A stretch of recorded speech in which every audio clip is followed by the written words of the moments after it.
Come, Holy Spirit, come. সকলকে জয় যিশু। আজ 28শে আগস্ট। আজ খ্রিস্ট মণ্ডলী মহাচার্য আগস্টিনের পর্ব পালন করছে। মহাচার্য আগস্টিন পশ্চিম খ্রিস্ট মণ্ডলীর আচার্য শিরোমণি।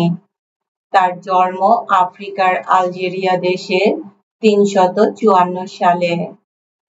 যৌবনকালে উচ্ছৃঙ্খল জীবনযাপন করে তিনি তার মাকে অনেক দুঃখ দিয়েছেন। সত্যের অনুসন্ধানে তিনি বিভিন্ন দর্শন শাস্ত্র অধ্যয়ন করেন। আফ্রিকায়, তারপর রোমে তিনি সাহিত্য ও বাচন বিদ্যার অধ্যাপনা করেন।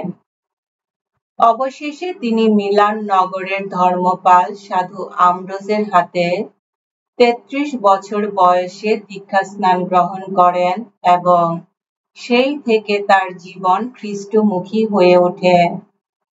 আফ্রিকায় ফিরে গিয়ে তিনি সন্ন্যাসব্রতীর মতো জীবনযাপন করতে চান, কিন্তু লোকেরা তাকে প্রথমে তাদের যাজক, তারপর তাদের ধর্মপাল করতে চায়। 35 বছর ধরে তিনি আদর্শ ধর্মপালের জীবন কাটান। সহকারী যাজক পরিষদের সঙ্গে সন্ন্যাসী সুলভ সরল জীবন কাটিয়ে ভক্তদের আধ্যাত্মিক ও সামাজিক সমস্যা সমাধানে ব্যবহৃত থেকে সর্বোপরি খ্রিস্ট তত্ত্বের বিষয়ে গ্রন্থ রচনা করে তার জীবন অতিবাহিত করেন।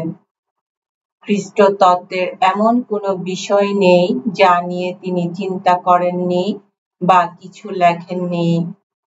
তার লেখনী থেকে পাওয়া গেছে 200 চিঠি, 200 ধর্মোপদেশ এবং 100 গ্রন্থ। তার একটি প্রসিদ্ধ বাণীর উল্লেখ করা যায়, ওগো ভগবান, তোমারই জন্যে তুমি আমাকে সৃষ্টি করেছ। যতক্ষণ না তোমাকে পাই আমার প্রাণ তৃপ্তি পাবে না। এসো আমরা প্রার্থনা করি। হে সমস্ত জ্ঞানের আধার, অনুনয় করি তোমায়। মহাচার্য আগস্টিনের অন্তর যে ঈশ্বর তৃষ্ণায় তুমি ব্যাকুল করে তুলেছিলে, আমাদের অন্তরেও তেমনি তৃষ্ণা জাগিয়ে তোলো। তুমি তো সমস্ত প্রজ্ঞার একমাত্র উৎস, তাই তোমারই জন্য আমরা যেন নিত্য তৃষিত থাকি।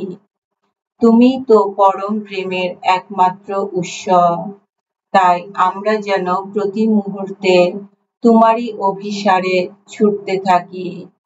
তোমার পুত্র আমাদের প্রভু যীশু খ্রিস্টের নামে এই প্রার্থনা করি। পবিত্র আত্মার সংযোগে তোমার সঙ্গে জীবনময় ও সর্বনিয়ন্তা ঈশ্বররূপে তিনি যুগে যুগে বিরাজমান। আমেন।